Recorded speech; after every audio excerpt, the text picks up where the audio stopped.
नमस्कार दोस्तों, मैं हूं सौरभ चंद केसरी और अपने YouTube चैनल में आपका स्वागत करता हूं। एक बार फिर से मैं लेकर के आया हूं सौर मंडल। ये पार्ट 2 है दोस्तों। इससे पहले मैंने पहला पार्ट आप लोगों के लिए अपलोड कर दिया था। दोस्तों ज़्यादा लंबा वीडियो नहीं लेता हूं, इसलिए आपको ये कई पार्ट में मिलेगा। पिछले वीडियो में हम लोग यह देखे थे कि सौर मंडल से पहले आकाशगंगा और यूनिवर्स के बारे में देखे थे। दोस्तों हमने बात किया था कि यूनिवर्स अर्थात ब्रह्मांड में कितनी आकाश गंगाएं अर्थात गैलेक्सी हैं। तो हम लोग बात किए थे कि 10⁻11 गैलेक्सी है। उसी प्रकार एक गैलेक्सी में 10⁻11 सौर मंडल भी हैं। अतः टोटल ब्रह्मांड में 10⁻22 सौर मंडल हैं। ब्रह्मांड की उत्पत्ति के बारे में कई सिद्धांत है दोस्तों। बस आपके दिमाग में ये रहना चाहिए कि महाविस्फोट सिद्धांत, द बिग बैंग थियरी ही अधिक मान्यता प्राप्त थियरी है। बात करते हैं उसके आगे की। हम लोग बात यहाँ तक कर चुके थे कि आकाशगंगा 3 तरीके की होती हैं। एक सर्पिलाकार होता है, एक इलिप्स अर्थात दीर्घवृत्ताकार या अंडाकार होता है, और एक इरेगुलर होता है जिसका आकार अनिश्चित होता है। हमारी गैलेक्सी का नाम है मिल्की वे या मंदाकिनी या दुग्ध मेखला। उसी में हमारा सौर मंडल है दोस्तों, और इसका आकार कैसा है? सर्पिलाकार। यह भी हमने बताया था कि 60% से अधिक किस प्रकार के आकाश गंगाएं पाई जाती हैं। तो 60% से भी अधिक दीर्घ वृत्ताकार या यूं कहे अंडाकार या एलिप्स के आकार की आकाश गंगाएं पाई जाती हैं। तो चलिए आगे बात करते हैं कि सौर मंडल में सूर्य क्या है दोस्तों। तो सौर मंडल का सूर्य क्या होता है? जनक होता है, और इसकी दूरी जो है पृथ्वी से 15 करोड़ किलोमीटर होता है। हालांकि ऐसे 14 करोड़ 98 लाख ऐसे करके है, लेकिन हम लोग 14.98 करोड़ किलोमीटर लिख दिया हूं। और ऐसे पूछता है तो आपको याद रहे, या करके मैं लिख देता हूं, या 15 करोड़ किलोमीटर, किलोमीटर। अब यहां पर देखिए, पृथ्वी से 13 लाख गुना बड़ा है। इतना याद रहे कि पृथ्वी से सूर्य 13 लाख गुना बड़ा है। लेकिन देखिएगा थोड़ा सा कंफ्यूजन होगा, जबकि पृथ्वी की त्रिज्या से 109 गुना। दोस्त बात करें त्रिज्या की या व्यास की, आपको पता ही है यह एक अगर वृत्त है या गोला है तो यहाँ से यहाँ तक त्रिज्या होता है और ये पूरा का पूरा व्यास होता है। तो व्यास बोले या त्रिज्या बोले, बात एक ही है, लेकिन किसके लिए? इसकी आकृति के लिए। जबकि त्रिज्या और व्यास दोनों अलग अलग हैं। त्रिज्या का दुगना व्यास होता है। अगर किसी का त्रिज्या दुगना होगा तो निश्चित रूप से व्यास भी उसका उतना ही दुगना बढ़ जाएगा। अतः पृथ्वी की त्रिज्या अथवा व्यास, ठीक है ना, पृथ्वी की त्रिज्या से 109 गुना बड़ा है। किसकी त्रिज्या? सन की, सूर्य की। लेकिन यहाँ पर बात आती है कि जब 109 गुना बड़ा है तो सूर्य भी 109 गुना बड़ा होना चाहिए। क्यों? 13 लाख गुना बड़ा है। तो दोस्तों बात यह है कि यह 13 लाख गुना बड़ा उसके द्रव्यमान के आधार पर किया गया है। और संपूर्ण सोलर सिस्टम में लगभग 99.99% की बात करें तो पूरा का पूरा द्रव्यमान सूर्य में समाहित है। बाकी जो 0.01% की बात है वो सभी सौर मंडल में है, ग्रह, उपग्रह और क्षुद्र ग्रह के रूप में। बात करते हैं पृथ्वी के गुरुत्वाकर्षण का। 28 गुना गुरुत्वाकर्षण है। किसका? सूर्य का। सभी हम सूर्य के बारे में लिखे हैं दोस्तों, भले ही सूर्य का नाम छिपा हुआ है। ऊर्जा का स्रोत क्या है दोस्तों सूर्य का? तो नाभिकीय संलयन। नाभिकीय विक्रियाएं 2 प्रकार की होती है, एक होता है नाभिकीय विखंडन और एक होता है नाभिकीय संलयन। तो नाभिकीय विखंडन में क्या होता है दोस्तों कि भारी नाभिक छोटे छोटे नाभिकों में टूट जाते हैं, उसे नाभिकीय विखंडन कहते हैं। नाभिकीय संलयन में क्या होता है? संलयन मतलब जुड़ना, अर्थात कि 2 छोटे छोटे नाभिक जुड़ करके बड़े नाभिक का निर्माण करते हैं और इसमें अपार ऊर्जा उत्पन्न होती है। बहुत अधिक ऊर्जा उत्पन्न होने के कारण आप देखेंगे कि सन में हमेशा ऊर्जा रहता है, हमेशा यह प्रकाशमान रहता है, उष्मा रहता है। उसके पीछे कारण क्या है कि सूर्य का जो संगठन है दोस्तों, इसमें आपको ज़्यादातर 71% हाइड्रोजन देखने को मिलेगा, जबकि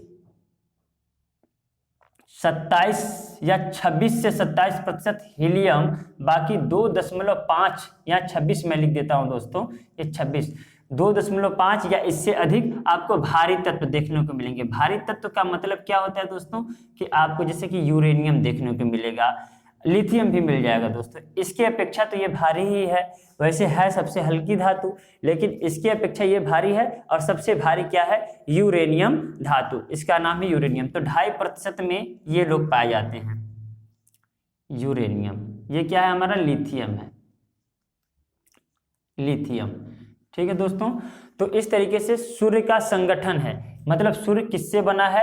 71% हाइड्रोजन, 26% हीलियम। सबसे अधिक मात्रा इन्हीं को होती है। मैं यहाँ लिख देता हूँ कि ये क्या है? सूर्य का संगठन। ये सूर्य बना किससे है?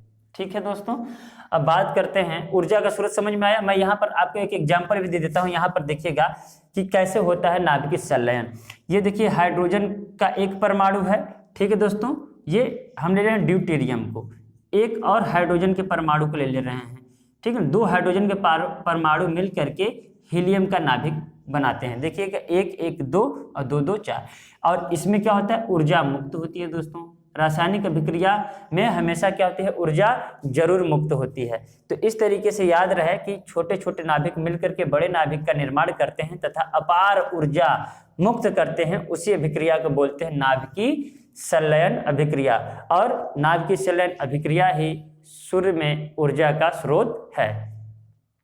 अब यही विखंडन की बात करें तो टूटेगा। अब देखिए सूर्य के सतह का तापमान 6000 डिग्री सेल्सियस है, लेकिन कोर अगर देखिएगा ये जैसे सूर्य है तो सूर्य के अंदर ये वाला तापमान अंदर कितना है? ये तो सतह का तापमान 6000 डिग्री सेल्सियस है, और ये अंदर वाला 1.5 करोड़ डिग्री सेल्सियस है दोस्तों। बहुत अधिक तापमान है, जितनी कि पृथ्वी के कोर में नहीं तापमान है। पृथ्वी के कोर में 2700 डिग्री सेल्सियस तापमान है, उससे दुगना से भी ज्यादा उसके सतह का तापमान है। उसके पीछे कारण क्या है? कि यहाँ पर नाभिकीय संलयन अभिक्रिया होती रहती है। एक स्थिति आती है कब? जब सौर कलंक की घटना होती है दोस्तों। तो सौर कलंक की घटना में सूर्य के सतह का तापमान, जहां पर सौर कलंक की घटना होती है, जहां पर काले धब्बे आ जाते हैं, वहां पर 1500 डिग्री सेल्सियस तापमान होता है, और सतह पर 6000। तो 6000 और 1500 में बहुत ज्यादा अंतर है, इसीलिए वहां पर काला दिखाई देता है और काले रंग का धब्बा दिखने लगता है। उसी को बोलते हैं सौर कलंक।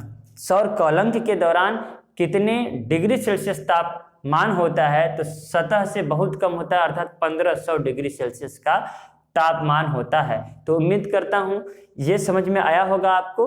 आप पहले स्क्रीनशॉट ले लीजिए, फिर सूर्य की संरचना के बारे में बात करते हैं दोस्तों। बात करते हैं सूर्य की संरचना के बारे में। तो आपको पता ही है सूर्य के संगठन के बारे में कि इसमें 71% हाइड्रोजन, 26% हीलियम। देखिए कहीं कहीं 26.5 भी लिख सकता है, हमने पहले ही बताया कि 26% से अधिक, और 2.5% पाए जाते हैं भारी तत्व। तो अब यहाँ पर देखिए ये सूर्य है, और सूर्य में आप देखेंगे कि ये ज्वालाएं ऐसे करके रहती हैं। आप देखेंगे तो इसमें ये ज्वालाएं, इसे क्या कहते हैं हम लोग? सौर ज्वालाएं कहते हैं। इसको कहते क्या है? सौर ज्वालाएं। लेकिन ये भी याद रहे दोस्तों कि जो सबसे सतह का ऊपरी पार्ट आपको दिख रहा है, इसको बोलते हैं कोरोना या किरीट, अंग्रेजी में कोरोना बोलते हैं, जो कि पूरा तहलका मचाया था। अब यहाँ पर ये देखिए ये कोर है, कोर अंदर के भाग को कहते हैं। इसी कोर की जो इतना करोड़ डिग्री सेल्सियस तापमान है, जबकि इसके सतह का तापमान दोस्तों होता है 6000 डिग्री सेल्सियस। परंतु नाभिकीय विखंडन की अभिक्रिया के फलस्वरूप जब विस्फोट होता है, तो इस विस्फोट की वजह से ये ज्वालाएं उत्पन्न हो जाती हैं। ये ज्वालाएं जब उत्पन्न होती तो इसे बोलते हैं सौर ज्वालाएं। तथा जहां विस्फोट होता है दोस्तों, वहां पर काले रंग का धब्बा हो जाता है। इसी काले रंग के धब्बे को बोलते हैं सौर कलंक। और सौर कलंक की क्रिया हर 11 साल में होती है। मतलब कितने वर्ष बाद होती है? 11 वर्ष बाद होती है। कौन सी घटना? सौर कलंक की घटना। और सौर कलंक के दौरान यहाँ का जो तापमान होता है दोस्तों, यहाँ का तापमान हो जाता है 1500 डिग्री सेल्सियस, जो कि सतह के तापमान से, इस सतह के तापमान से बहुत ही कम होता है। अब देखिए यहाँ पर कोरोना कब दिखाई देता है? जब सूर्य ग्रहण लगता है। तो दोस्तों कोरोना दिखाई देता है। इसीलिए इस कोरोना के टाइम यहाँ किरीट जो दोस्तों है यही एक्स रे उत्सर्जित करती है, और याद रहे ये कब दिखती है? सूर्य ग्रहण के समय। तो इसीलिए कहा जाता है जब सूर्य ग्रहण लगे तो उसे नंगी आंखों से देखना नहीं चाहिए, उसे शीशे के माध्यम से देखना चाहिए। क्यों? क्योंकि उस समय एक्सरे निकलती हैं, और एक्सरे हमारी आंखों के लिए नहीं पूरे शरीर के लिए क्या है? बहुत ही हानिकारक होती हैं दोस्तों। अब यहाँ पर सौर ज्वालाएं समझ गए होंगे, कोर के बारे में समझ रहे हैं, सतह के बारे में बता ही चुका हूँ, सौर कलंक समझ चुके हैं। ये सौर कलंक 11 वर्ष के बाद होता है, और ये 1500 डिग्री सेल्सियस तापमान होता है। कहाँ? इस जहाँ पर विस्फोट होता है, इसीलिए वह काला दिखाई देता है, क्योंकि इसके अपेक्षा बहुत कम तापमान हो जाता है। अब यहाँ पर दोस्तों बात करते हैं कुछ घटनाओं की। जैसे ही इसके किरण पृथ्वी पर आती हैं, जैसे अगर मैं मान लेता हूँ कि मैं इसको थोड़ा मिटा देता हूँ दोस्तों, आप बाद में यही रहने देता हूँ, आप समझिएगा। जैसे ये हमारी पृथ्वी है दोस्तों, और ये क्या है? ये वायुमंडल है। देखिए क्षोभ मंडल है, ट्रोपोस्फियर लिख दे रहा हूँ, स्ट्रेटोस्फियर, मीसोस्फियर और आयनोस्फियर, बाद में ये एक्सोस्फियर है, ये एक्सोस्फियर है। तो आपको पता है यहाँ पर क्या है? आयन वाले परमाणु या अणु रहते हैं, आयनिक गुण पाया जाता है, हमने पढ़ाया है वायुमंडल में। तो यहाँ से जब प्रकाश आता है तो प्रकाश किस रूप में आएगा? फोटोन के रूप में, या हाइड्रोजन या हीलियम के रूप में। तो आपको पता है यही हाइड्रोजन हीलियम की जब ज्वालाएं यहाँ आती हैं तो यहाँ पर एक चमक उत्पन्न होती है। ये चमक उत्पन्न कहाँ होती है? क्यों? क्योंकि यहाँ पर आयन का गुण है, आयनित होकर के चमक उत्पन्न होती है। तो ये इस तरीके के दिखाई देती हैं पृथ्वी पर, जैसे कि प्रकाश की बारिश हो रही है। लेकिन ये दिखती कहाँ से है दोस्तों? तो ये केवल और केवल ध्रुवों से दिखती हैं, उत्तरी ध्रुव से दिखती हैं, उत्तरी ध्रुव तथा दक्षिणी ध्रुव। दक्षिणी ध्रुव, ये दक्षिणी ध्रुव और उत्तरी ध्रुव से दिखते हैं, तो इन्हें बोलते हैं ज्योति धारा। इसे बोलते क्या है दोस्तों? ज्योति धारा। ये ज्योति धारा होती क्या है? तो ये सूर्य से निकलने वाले हाइड्रोजन, इसे सौर पवन भी कहते हैं। जो सूर्य से जो किरणें निकल रही हैं और यहाँ पर चमक उत्पन्न हो रही हैं, तो इन किरणों को बोलते हैं सौर पवन। इस सौर पवन में होता है क्या है दोस्तों? तो सौर पवन में आप कहेंगे प्रोटॉन होते हैं। प्रोटॉन का मतलब क्या है? हाइड्रोजन आयन होते हैं। केमिस्ट्री की क्लास में फिर से ये समझा देंगे हम। वैसे हाइड्रोजन आयन होता क्या है? H+ आयन, मतलब जब हाइड्रोजन अपने न्यूक्लियस अपने कक्षा से एक इलेक्ट्रॉन बाहर निकाल देता है तो उसमें केवल और केवल प्रोटॉन बनता है, इसीलिए हाइड्रोजन प्लस अर्थात हाइड्रोजन आयन को प्रोटॉन कहते हैं। अर्थात सौर पवन में होता क्या दोस्तों? प्रोटॉन। ये प्रोटॉन यहाँ पर आते हैं और यहाँ के आयनों से रिएक्ट करके चमक उत्पन्न करते हैं, और वही चमक ज्योति धारा कहलाती है। ये चमक क्या कहलाता है दोस्तों? ज्योति धारा। और यही ज्योति धारा दिखाई कहाँ से देता है? उत्तरी ध्रुव तथा दक्षिणी ध्रुव से। यही उत्तरी ध्रुव और दक्षिणी ध्रुव पर इन्हीं ज्योति धारा का अलग अलग नाम होता है दोस्तों। इस घटना को बोलते हैं अरोरा। इसी ज्योति धारा की घटना को क्या बोलते हैं दोस्तों? याद रहे, अरोरा बोलते हैं या अरोरा। तो यहाँ पर उत्तरी ध्रुव पर क्या बोलते हैं? अरोरा, अरोरा बोरोलिसिस, अरोरा बोरोलिसिस बोलते हैं दोस्तों, या बोरोलिस भी बोलते हैं, आप देख लीजिएगा ध्यान से। और यहाँ पर Arora australis, Arora australis, australis, ठीक है दोस्तों। ये बोरोलिस या बोरोलिसिस, मैं बोरोलिस लिखता हूं क्योंकि कहीं कहीं आपको ज्यादातर जो है बोरोलिस ही दिखेगा। तो अरोरा बोरोलिस की घटना कहाँ घटती है? तो आप बोलेंगे उत्तरी ध्रुव पर। अरोरा ऑस्ट्रेलिस की घटना कहाँ घटती है? दक्षिणी ध्रुव पर। कभी कंफ्यूजन हो तो दिमाग में इतना रहे दोस्तों, जब आप वर्ल्ड मैप देखेंगे तो दक्षिणी ध्रुव पर क्या स्थित है आपका? ऑस्ट्रेलिया। तो याद रहे दक्षिण से ऑस्ट्रेलिया याद रहे, तो दक्षिण में अरोरा ऑस्ट्रेलिस होगा, और बाकी जो बोरोलिस है वो कहाँ होगा? आपकी उत्तरी ध्रुव में। ज़्यादा लंबा वीडियो नहीं करना चाहते हैं दोस्तों। उम्मीद करते हैं आपको यह वीडियो पसंद आया होगा। जो भी इसमें छूटा है अगली वीडियो में हम पूरा कर देंगे। मिलते हैं नेक्स्ट वीडियो में, तब तक के लिए नमस्कार। वीडियो अच्छा लगे तो मेरे चैनल को सब्सक्राइब करें, शेयर करें। धन्यवाद।